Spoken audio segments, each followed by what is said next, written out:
Kajingile akai football jangki khana school ne ka inter school subroto cup football tournament arhajar arhusau balapnya da ka office u district sports officer ribhoi district kalasdang hene kasngi ka khatwei terik ujeliu ya kini kalumpung yele akai football ki school lapelong haki artli ki madan football kata hamadan yele akai ka nongjri bat ha umran nyang bernai Haba sakhi kejingile akai minta kasngi kebelalong ha kamadan nongjiri ha ke kerdan under 17 jengki kena shinrang ha pedeng ke Evershine English Secondary School Lom Nongrim kala pelim no e ke St Joseph High Secondary School Umden da ar lakaway ko Umsning Town Secondary School kala pelim no e ke Nong Thamai Presbyterian Secondary School da ar la not Poseidon Secondary School kala penlim no ya ka RBP High Secondary School da lai la not ka Alpha English High Secondary School kala penlim no ya ka Sati Raja Secondary School da nyau la ka wei haba phai pat shaka jingile akai jongki kerdan under 15 jongki khna shinrang hamadan umran nyang bernai ko Umsning Town Secondary School kala lim no ha ka nongkhra nonglingdo Secondary School da ar la not Kaminken Christian High Secondary School kalala ban pelim no ya ka Alpha English High Secondary School nongpo da prala not ka Mount Olive Secondary School kalala ban pelim no ya ka MEECL Secondary School da saw lalai lingba ka tiebreaker Hakini kelumpung yele akai bala penbenta haki kerdan jang ka under 15 boys but under 17 boys under 17 girls but kiladon hadu arpu pratri ki school na po akari boy district ki balawan bani shimenta hakani kelumpung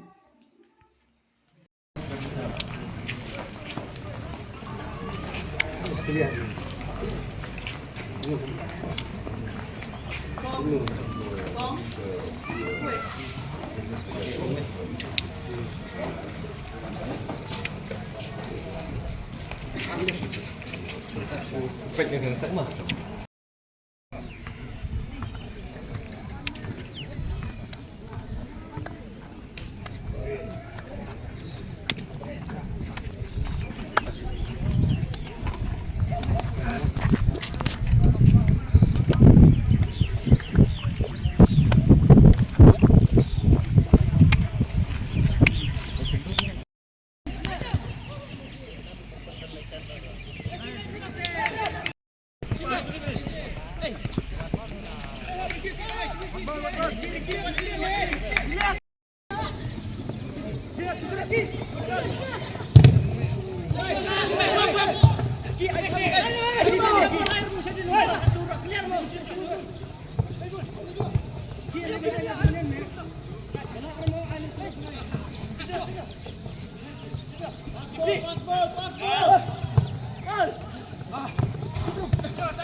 Shoot!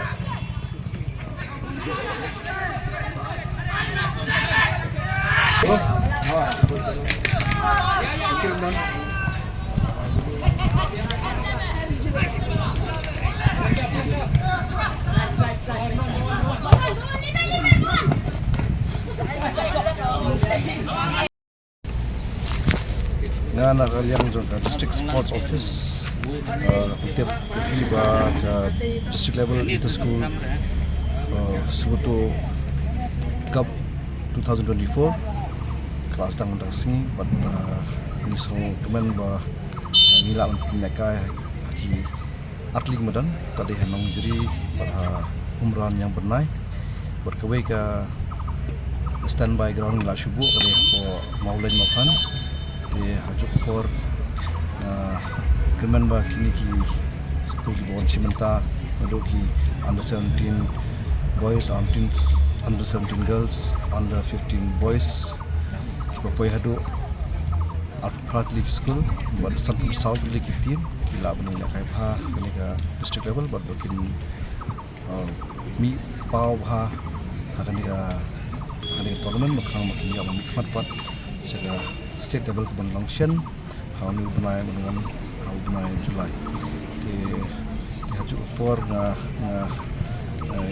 termen bah ke sengi tu kan bah, ini ki por pinaka gini ki matches berapa jupor di final di kemen menjawab pinaka no beta ka kapatrik antar